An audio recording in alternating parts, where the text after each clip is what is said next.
Yo, wait. Boring, brown hair, bright, unnerving eyes? A younger cast member who gets himself into life-threatening situations because he doesn't heed the advice of his elders? A voice actor whose overall solid performance is marred by just a handful of questionable deliveries? The fella getting all up in those Tanhankarugas? Oh my god. I can't believe Monolith Soft gave Juju his own sequel. I mean, his voice actor's even here. Come on. It's very good.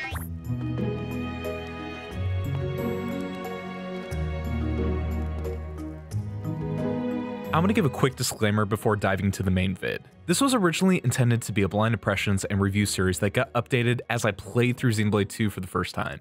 Major life events forced me to hold off from making videos during the first part of the year, and instead of also holding out for playing Xenoblade 2, I totally caved in and finished the game. I took pretty detailed notes of my predictions and impressions while playing through, so this series is still going to be on point with capturing my initial thoughts. Just know that it's not a true blind series anymore. My bad. But Chapter 2 is where things really start heating up. First, we get a little aside with Bana, who, by the way, has an amazing actor behind him. I thought it was fishy when I first saw Paputin sneaking around on the Maelstrom back in Chapter 1, so seeing these two interact really does confirm that Bana's up to no good. Council Dougal also says that Bana rebranded broken core crystals to sell to more Ardain. I already know that normal blades are a thing, so I wonder if all normal blades were actually rare type blades at one point, but broken up by some unknown force, or maybe the broken core crystals refers to the ox cores you can equip to blades, which kinda have this broken look to them after dropping from enemies. Either way, Bana is acting super fishy. Makes me wonder if he'll end up betraying Rex and co, or if there's some other ulterior motivation behind what he's plotting that'll end up helping us out in the long run. This is one of those impressions that, oh man, not very accurate, I'll just say that. But ooh mama, praise the Takahashi for blessing us with this gorgeous view. We're treated to a tropey head in the lap type scene between these two, but I mean honestly, I could care less because they're so dang cute together. As a quick aside, I really like how Rex's helmet fell off and how he physically scoops it off the ground and reattaches it to his suit. Again, I don't understand the complaints with his outfit's design. Things like the helmet and the grappling hook act as real, physical objects with legitimate purposes. I'm seeing why Monolith decided to take out aesthetic armor swaps. It'd be really hard to represent different outfits and still have them all make sense with cutscenes like this. Don't get me wrong, I really miss changing out different armor sets, but in the context of this game, I think it makes perfect sense why they're not present. Anyway though, I love the atmosphere of Gormott's lower levels. The darkly lit forest vibe feels so warm and inviting, plus the background music has become one of my favorite songs in the entire game. It's such a soothing jam, which contrasts with the very unsoothing Gramps scene. I think Rex's actor, Al Weaver, is at his best when he's conveying sadness. Weep not, my boy. This is my fate. I can't help it. Can I? Rex. Nintendo, there was literally no reason to spoil Azurta become the mascot character with all the Nintendo Directs leading to the game's launch. They could have I'm saying literally way too much, just introduced Azurta as a Titan and then gone into the 4-hour-long explanation of the game's mechanics.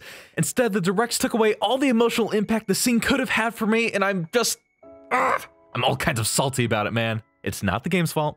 It's the shoddy marketing behind Xenoblade 2's release, and I think that's a discussion saved for its own separate video. Overall, I do think this is a great scene, and shows just how much flexibility Xenoblade 2 has with its tone.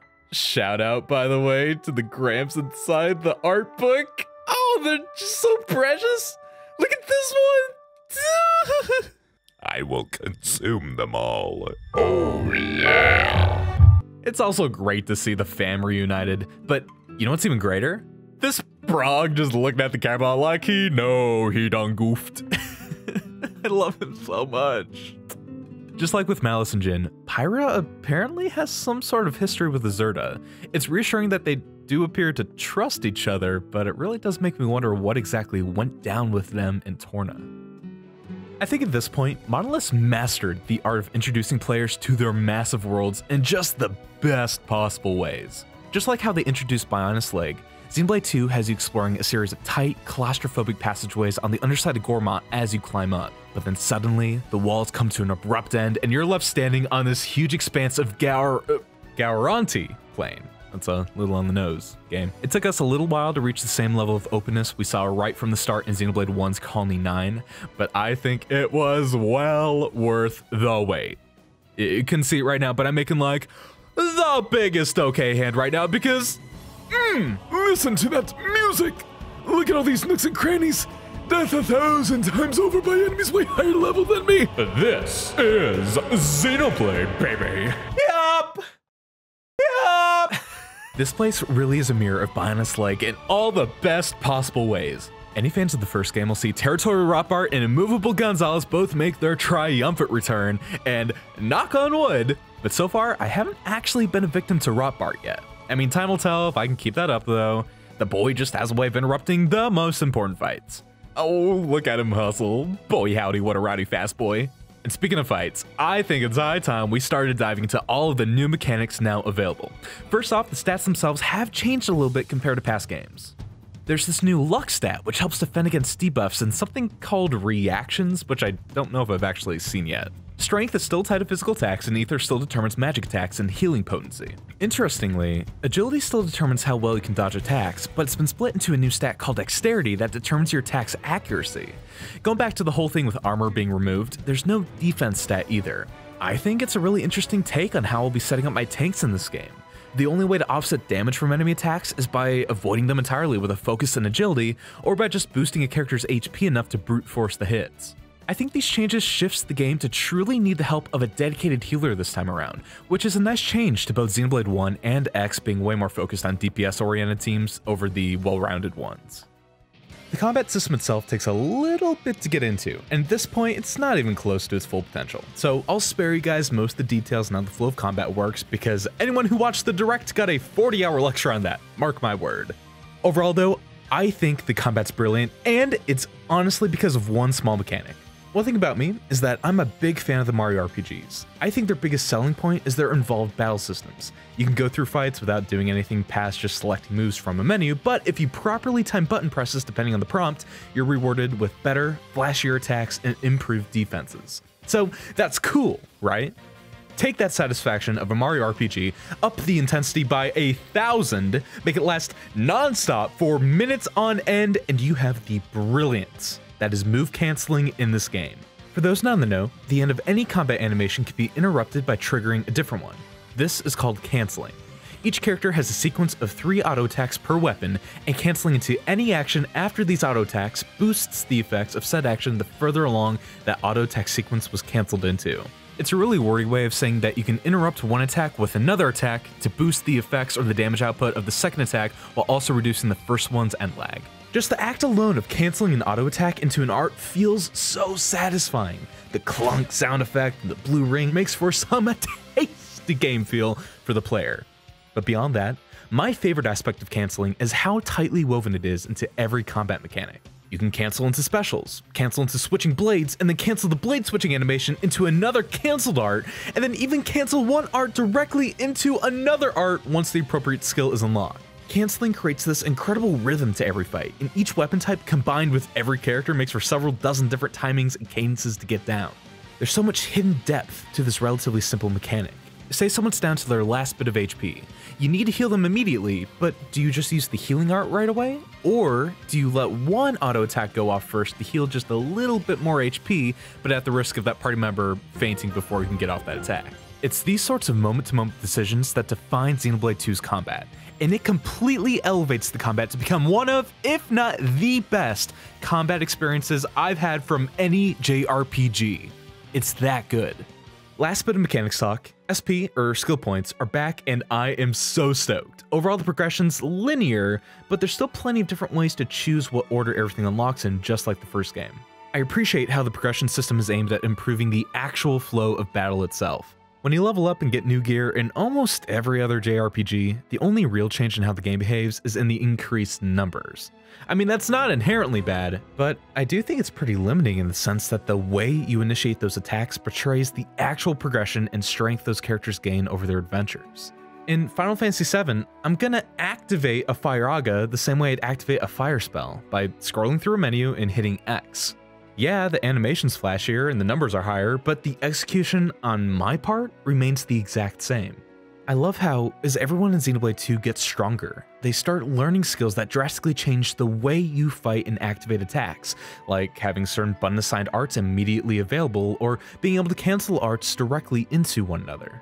These skills still have the benefit of increasing the numbers you deal to enemies because they naturally lend themselves to increasing your DPS, but along with that comes this conveyance that your character's growth directly correlates to a growth in the game's combat systems.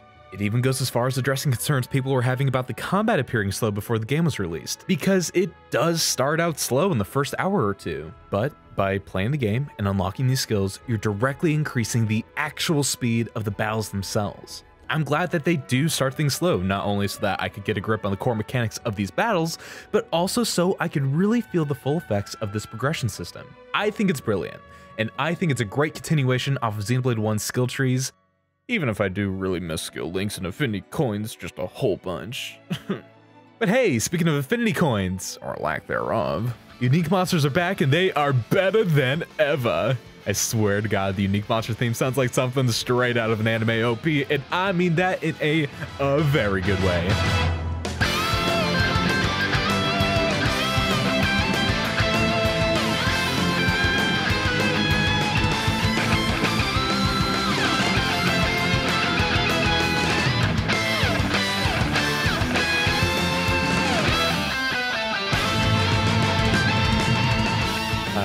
Tried picking out the unique wolf boy that greets you as you first step out on the Gormott plane, but hey, turns out level scaling is back in full force with Xenoblade 2.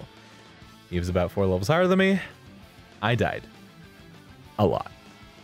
It also doesn't help that a lot of enemies out here are bound to be taken out with a full party of 3, so, you know, my ragtag Rex Nia party just wasn't cutting it. There was a unique Bunnet right outside Torgoth, and thankfully he was right at our level, so we could take him on without too much hassle. I really love the tombstone mechanic going on here, because in Xenoblade 1, there would only be a 30% chance that a defeated unique monster would spawn back into the world. So trying to farm those guys for ether crystals could be a pain if you were on just the worst unlucky streak. I like that this game fixes that in 2 ways. By default, the monsters are gone from the world and unable to interrupt you as you're exploring, but then you can revisit their tombstone whenever you like to spawn them in whenever it suits your fancy. Plus, the tombstone acts like this little in-game trophy that marks your accomplishments, so overall, it's such a cool idea. If I can make any change, I wish there was a way to see tombstone markers on the map screen. It can be a little tough to track down exactly where each tombstone actually is without just straight up memorizing their locations. And there's one rare blade that requires you to defeat a lot of unique monsters that makes this kind of a pain in the butt without just referencing the wiki. But let's talk about Torgoth. It's a quaint little lumber town harboring the Cloud Sea, and a great follow-up to Argentum's bustling trade center. I love how both places have this great sense of verticality to them.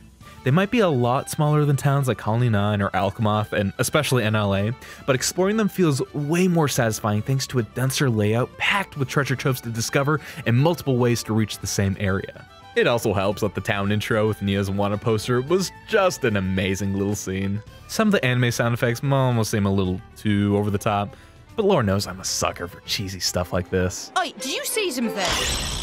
No. I feel... Does it really matter? Nah. If anything, I think it helps the game stand out among its predecessors even more. To wrap things up, I'm proud to say that, at this point, Xenoblade 2 is shaping up to be a proud successor to the games that came before it. In my short time leading up to Torgoth, I've already been blown away by the grand sense of scale that's present on just this short stretch of Gormott's back. The cutscenes have been wonderfully performed, and the music is already legitimately some of the greatest I've ever heard from any game in the past decade. And that's not including the songs in store for us later on. These were the highlights as I made my way into Torgoth. Next episode, we'll go over a lot more goodies. We'll have real exciting stuff like economics, despair, and the actual best girl. No, close. Yeah, there it is. So anyway, that's gonna be it for the day. Thank you all so much for watching me say words, and I'll see you for Chapter 2, Part 2.